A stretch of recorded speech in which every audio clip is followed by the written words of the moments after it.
is so racist. They wanted to know how brown the baby's gonna be. I'm like, that's not racist. Because even black people want to know how brown the baby gonna be. Oh, wow. Wow. In California, we're just a regular couple living close to Oprah and far from the paparazzi. Woo. But not too far. What? No more following Granny's rules. You sure about that? If I want to play polo in my living room, who's gonna stop me? Stop that. Right away, Megs. Yeah, they were very worried about their safety, which I get that aspect of things. After 6 episodes, I wanted to attack them. Meghan said that she and Harry actually got married 3 days before the royal wedding. Great, now I feel like a fool for waking up at 5 a.m. to watch 2 married people get married. When Chris Rock walked up to the stage for his Netflix act and gestured to Meghan Markle, it was clear that this was more than just a joke. This roast was unique. A decision was made. To understand how their story ended, we need to look at 3 things.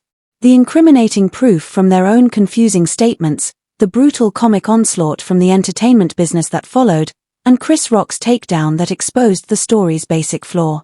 But although many comedians were coming up with jokes, one wasn't just attempting to make people laugh. He was expressing a philosophical opinion. The comedian, Bill Maher, provided more perceptive critique than any single joke. We'll get to it. You have to see it to believe it. However, we must begin with the takedown that tore apart their story. Chris Rock got directly to the most astonishing portion of their narrative in his Netflix show, which is where it all began. Meghan's assertion on Oprah that she knew nothing about the royal family. Rock viewed that assertion with complete incredulity. On Oprah, I didn't know. I had no idea how racist they were. It's the royal family. You didn't Google these? The audience adored it. However, Rock wasn't joking around. He was putting her in a position to demonstrate the absurdity of her assertion. He mockingly acted as though he agreed with her in order to emphasize his point. What the is she talking about? She didn't know. It's the royal family. They're the original racists. And after pointing out how ridiculous her story was, Rock made his point with a straightforward yet harsh analogy.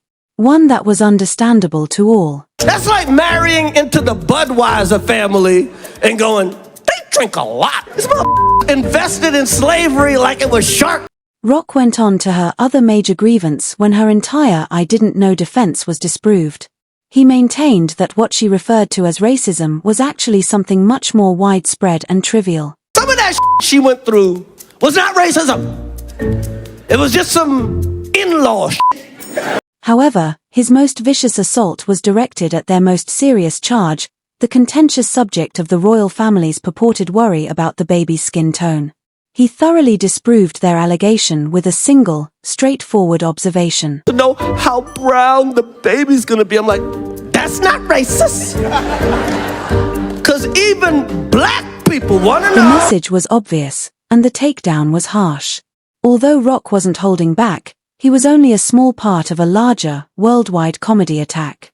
Before long, it seemed as though all of the satists on the earth were participating. The first wave of attacks came from British humor, which ruthlessly attacked their new existence in America, but they came from all directions. I'm here to tell my truth, and make a ton of money out of podcasting, as I don't have any discernible talent. Harry was also depicted as being extremely sluggish and disconnected from reality by the British puppet show. Harry, you're such a moderate achiever. How do you stay at the top of the middle of your game? An early start's important, so my butler Perkins gets up at 5 a.m. and does a 10k. According to the show, he was still fixated on the royal rank he allegedly abandoned. When he gets in, he wakes me up and Googles to see if I'm still 5th in line to the throne. 5th in line? Yeah, can't Wills have any more kids, I'll move down another notch. They consistently called their huge Netflix contract a money-grabbing ploy. What about television? Do you have a Netflix account? Yeah, it's got about $9 million in it. Mama la- Naturally, they also exposed their utter hypocrisy in claiming to desire seclusion from the media. California, we're just a regular couple living close to Oprah and far from the paparazzi. Woo! But not too far. American late-night shows had been making fun of them for years, while British humor concentrated on their new life. For example, the two princes were featured in a recurrent sketch on Saturday Night Live that always started by pointing out their odd connection. Michael, we'd like to apologise. Unfortunately, William's hair was unable to make it this evening. Harry was constantly shown in the skits as the less smart brother who was unable to keep up. What was the Quidditch match, Ron Beasley? Who's Ron Beasley? The redhead one. It's Ron Weasley. Oh, I don't know. Who cares? Everyone cares. Nobody knows Harry that. Potter makes up half of England's economy, man. And the dynamic ended in the same manner every time. William would get really upset when Harry made a joke about him, so Harry would have to swiftly back off and soothe him down. Come on, just shave it, Will. Okay, just shut up about the hair. What hair? Oh, I'm sorry. I'm sorry. I made him mad. The fact that Meghan's acting career on Suits was unpopular was also a recurring joke on the show. My brother's fiancée, Miss Meghan Markle, is on the American program Suits. Yes. The only difference between that show and this is people watch They even made a joke about the show being so dull that it could be used to help people fall asleep. Whenever the kids are being fussy and not going to bed, she puts on an episode of Suits and they're out. So, what are you doing? Ow! Stop it! With hosts like Colin Joe notoriously making jokes about their diminishing value, this became a recurring issue on late-night television. UK that will reopen British markets for American companies. All that Britain demands in return is that we keep these. Some, like Jimmy Fallon, were examining peculiar scenes from her real Netflix series with Love Meghan in which she demonstrated an odd behavior that left viewers perplexed. Why does Meghan Markle make her own pretzel bags?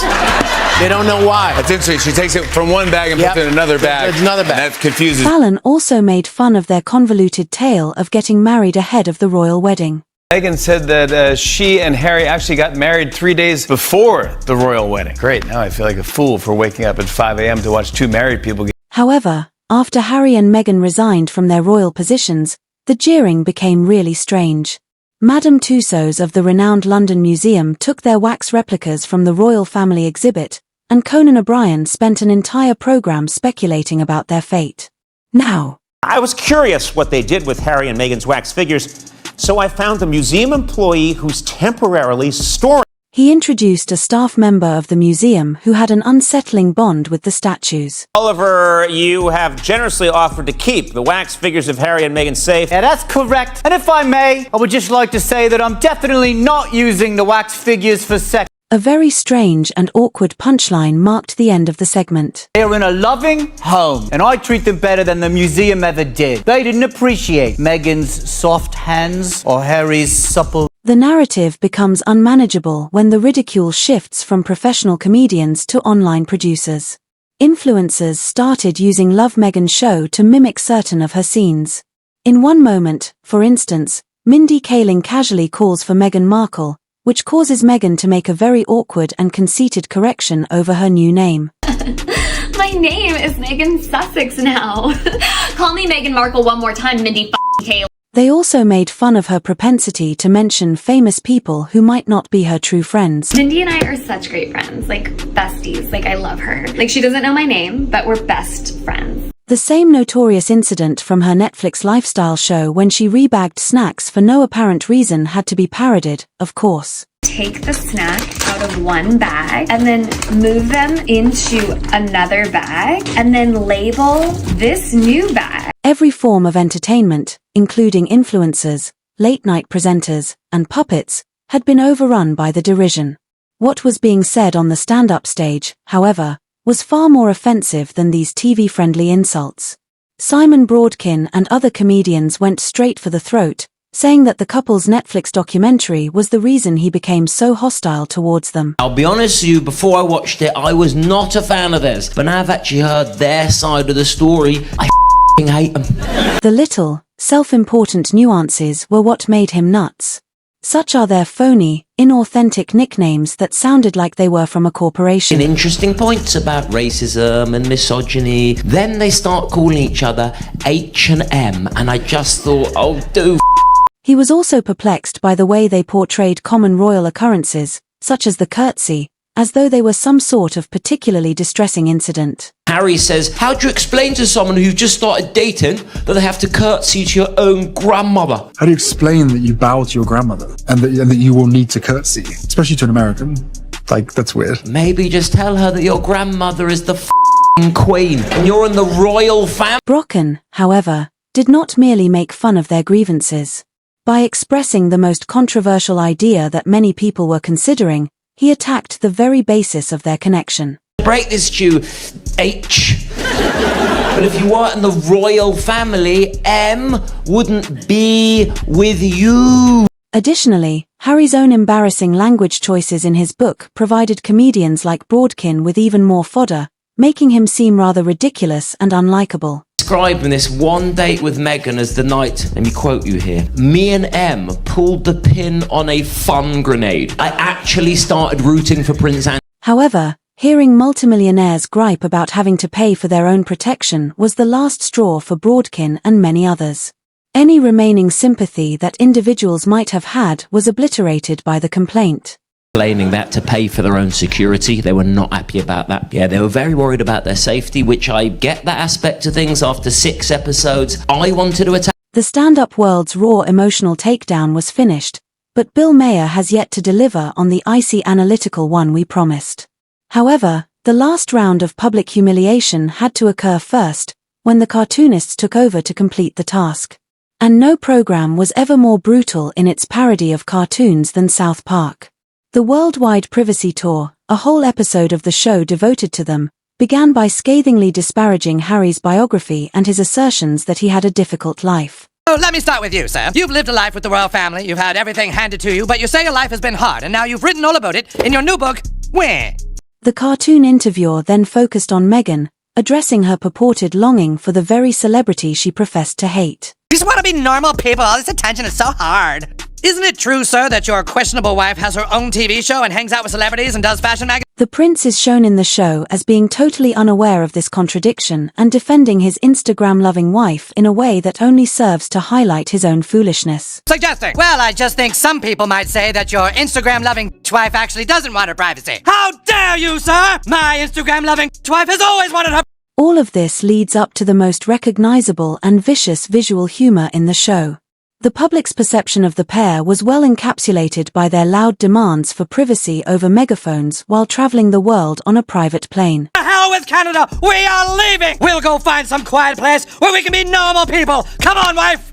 We want privacy! We want privacy! When they eventually discover a new house, it's the climax of their entire global privacy tour.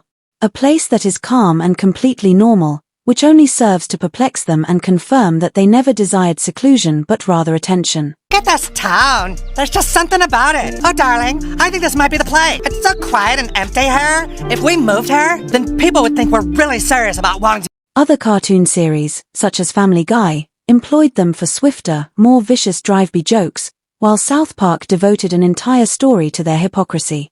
Whether via cringe-worthy sponsored posts or Netflix, the Sussexes had become an easy shorthand for receiving millions of dollars for doing nothing for these series. Sir, your millions from Netflix for no one knows what. Put it with the rest of... However, when the show imagines Harry himself reconsidering leaving all the made-up rubbish, the humor becomes much more scathing. Babe, time to do our daily $250,000 sponsored Instagram post for Del Taco. I shouldn't have left the made-up nonsense. Turning into a cartoon has the tragic potential to turn the caricature into reality. Even though these animation takedowns were extremely harsh, they were only mirroring the original content. And that leads us to the last decision we asked Bill Maher to render. And the fact that this comedian wasn't merely trying to make people laugh is what made Maher's perspective so unique. He was giving an opinion based on philosophy. Instead than concentrating on particular errors, he went straight to the core of their entire public strategy, which is their dishonest desire to have it both ways. After that, they want it both ways. You know, you can't be, these people were so mean to us, poor us, and we don't want all this attention, and then let me write a book about how much we don't want attention. He then compared their incessant whining to the stoic outlook of the late Queen Elizabeth, who was the only one who genuinely comprehended the demands of royal life. You're just fragile. Just take a hint from the Queen, the recently departed. Never complain, never explain, and rarely be heard speaking. This was the big disconnect for March. The sight of extremely wealthy individuals pleading for pity for a life that most people could only imagine. Complaining about, your hard life, and you're so privileged. It's just so weird. It's ridiculous. I totally.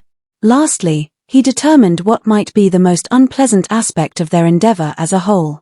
The haughty demand that the outside world accommodate their delicate worldview and personal drama. I will not bend the knee and just go along with the nonsense. That's what's so annoying about them. The most of all, they insist that you go along with their nonsense and their insanity and their fragility. And that in itself is the whole issue.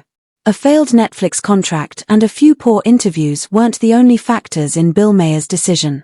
It was a diagnostic of a philosophy that was totally messed up. In light of this narrative was never truly about Chris Rock or any particular Netflix special. It's a contemporary, harsh warning about authenticity in the digital era. You cannot declare war on the media while frantically attempting to capture its attention. This lesson was written in real time. And you cannot preach a story of adversity from a life of extraordinary and undeniable affluence. Eventually, the paradoxes become too much to ignore. The court of public opinion, with its comedians serving as the contemporary court gestures, will always render the decision when that occurs. Their issues aren't brought on by the laughter you've heard in each of these clips. That's just the symptom. The sound of a story that people no longer believe is unmistakable. This leads us to the last inevitable query. Is there anything Harry and Meghan can do to truly get better after all the strategic blunders, the public mockery, and the self-harm, or are the jokes now irrevocably and permanently defining their brand? Please share your opinions with us in the comments section below.